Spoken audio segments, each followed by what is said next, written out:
እግዚአብሔርን አመስግኑት ያለው ይሄንን ሁሉ የወሰዳችሁ ልታ ብቻ እስኪ መጣ አርጉት። ይሄንን መቆም አይታችኋል አይደል? ይሄንን መቆምን ደግሞ አባቶቻችን ስደግማቸው አስፈላጊ ነው። ከዛሬ በኋላ ደግሞ ቤተ ክርስቲያን የማንሄድ እንመጣለን ብላችኋል አይደለ? ቅድም ትምህርት ነው ተስማምተናል። ስለዚህ ስትመጡ እንዳትደክሙ ልምድ ስላለላቸው በዚህ ጋር ተደገፉ እያሉ መቆምን አንትተውልናል። እግዚአብሔርን አመስግኑት። እግዚአብሔርን አመስግኑት። እሺ ይሄ ከሞቶች አልባሳት ነው። እዛው የቀረው ሰው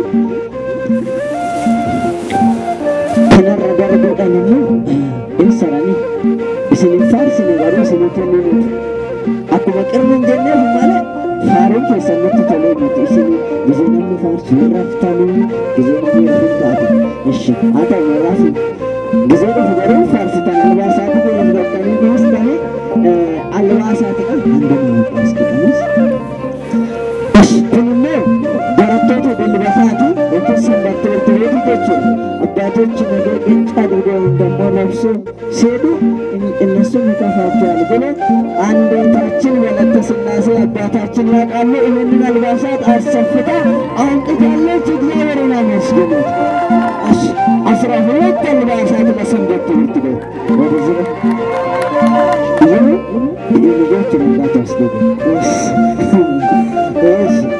አልባሳት ነው። ሰንበት ትምህርት ቤቱ የምን ትቀበላላችሁ ማለት ነው።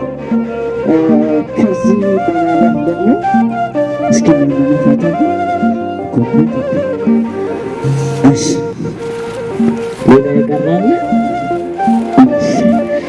የቀራ እሺ አይታችኋል አይደለ? እስኪ ማንበብ የምትችል እኔ እንኳን አልተማርኩም። ማንም ያነብብ መጽሐፈ ቅዳሴ በግዕዝና በአማርኛ አቤት መጽሐፈ ቅዳሴ መጽሐፈ ቅዳሴ ለዚህ ተገለበጠ አይታይም። እሺ ምን ነበረ? መጽሐፈ ቅዳሴ በግዕዝና በአማርኛ መጽሐፈ ቅዳሴ በግዕዝና በአማርኛ እግዚአብሔርን ያመስግኑት። አባቶቻችን ቅዳሴ ሲቀድሱ